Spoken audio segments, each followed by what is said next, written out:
अगर कल से आपको खाना ना मिले तो कितने दिन आप सरवाइव कर पाएंगे? 1 दिन, 2 दिन, 3 दिन?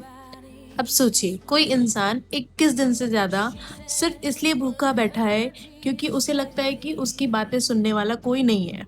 और सबसे इमोशनल बात, उनकी वाइफ रोज उन्हें देख रही है और अब उन्होंने कहा है कि सोनम वांगचुक अपना फास्ट तोड़ देंगे, लेकिन सिर्फ 2 कंडीशंस पर।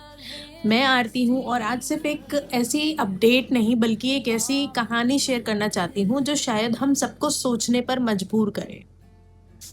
आप भी ध्यान से सुनिएगा और एंड तक प्लीज बने रहिएगा, तभी आपको पता लगेगा कि क्या सही है क्या गलत। हम सब ने 3 इडियट्स देखी है और हम सबको लगता था कि फुनसुक वांगडू सिर्फ एक इंस्पायरिंग कैरेक्टर था, लेकिन जिस इंसान से उस कैरेक्टर की इंस्पिरेशन ली गई, सोनम वांगचुक, वो आज एक अलग ही वजह से हेडलाइंस में है। Engineer, education reformer, environmental innovator, एक ऐसा इंसान जिसने हमेशा सॉल्यूशन की बात की है। लेकिन जब उन्हें लगा कि उनकी आवाज नहीं सुनी जा रही है, तब उन्होंने प्रोटेस्ट का सबसे पीसफुल तरीका चुना, अनशन। और धीरे धीरे उनकी हेल्थ इतनी खराब हो गई कि उन्हें हॉस्पिटल शिफ्ट करना पड़ा। अब बात यहाँ पर ये सोचने वाली है, सबसे बड़ा सवाल ये है कि फास्ट तोड़ क्यों नहीं देते अगर इतनी ही तकलीफ हो रही है। उनकी वाइफ ने मीडिया से बात करते हुए कहा कि सोनम वांगचुक फास्ट खत्म करने के लिए रेडी हैं, लेकिन सिर्फ 2 कंडीशंस पर। पहली, उन्हें उनके उठाए गए मुद्दों पर सिर्फ स्टेटमेंट्स नहीं, सिर्फ सीरियस डिस्कशन और एक्शन होना चाहिए। दूसरा, पॉलिटिकल लीडरशिप को उनसे बात करनी चाहिए ताकि डायलॉग के थ्रू सॉल्यूशंस निकले, ना कि एक दूसरे के ऊपर ब्लेम गेम हो। यानी उनका कहना है कि प्रोटेस्ट का मकसद सिर्फ हेडलाइंस बनना नहीं था, और हालांकि ये था भी नहीं। कॉन्वर्सेशन शुरू करना है ताकि कहीं से तो कुछ शुरुआत हो, कोई तो इन चीज़ों के ऊपर एक्शन ले।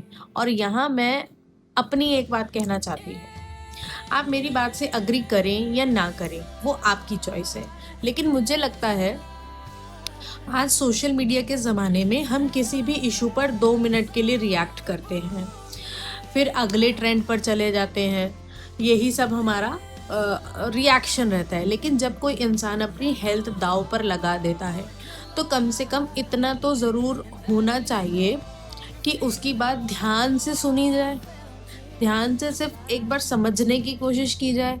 सुनना और मान लेना ये दोनों अलग अलग चीज़ें हैं। किसी की बात सुनना डेमोक्रेसी की स्ट्रेंथ है, उससे अग्री करना या डिसअग्री करना डेमोक्रेसी का राइट है। और मुझे लगता है डायलॉग कभी भी साइलेंस से बेहतर होता है।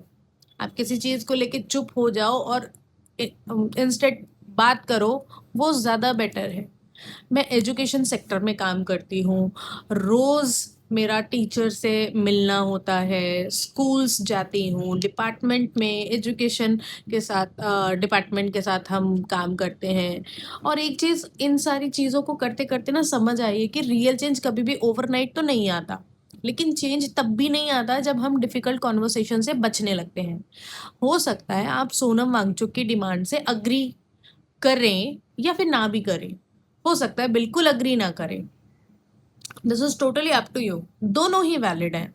ज़रूरी नहीं है कि आप उसको सपोर्ट ही करेंगे, लेकिन मुझे लगता है हर पीसफुल आवाज़ को रिस्पेक्टफुली चुनना भी चाहिए और सुनना भी चाहिए, क्योंकि जब कॉन्वर्सेशन रुक जाती है तब मिसअंडरस्टैंडिंग शुरू हो जाती है। और ये मिसअंडरस्टैंडिंग जब स्टार्ट होती है तो बस फिर आपको पता है किस तरीके से क्या क्या चीज़ें हो जाती हैं। अब मैं आपसे पूछना चाहती हूँ, अगर किसी इंसान को अपनी बात सुनवाने के लिए इतना बड़ा सेक्रीफाइस करना पड़े, क्या हमारी सोसाइटी को इस बारे में सोचना चाहिए? या फिर आपको लगता है कि प्रोटेस्ट करने के और बेहतर तरीके हैं? कमेंट्स में रिस्पेक्टफुली अपनी ओपिनियन ज़रूर लिखिएगा। मैं हर व्यू पॉइंट पढ़ना चाहती हूँ, समझना चाहती हूँ, अपने लिए भी और आप सबके लिए भी। अगर आपको ऐसी रिलेटेबल, बैलेंस्ड और मीनिंगफुल स्टोरीज अच्छी लग रही हूँ तो प्लीज़ द आरती लेंस को सब्सक्राइब करना भूलिएगा मत। यहाँ हम सिर्फ अपडेट्स नहीं, एजुकेशन से रिलेटेड बहुत सारी चीज़ें शेयर करते हैं। आप मेरा चैनल्स एक्सप्लोर कर सकते हैं। हम उसके पीछे की इंसानियत को भी समझने की कोशिश करते हैं। मिलते हैं नेक्स्ट वीडियो में, तब तक के लिए बाय बाय।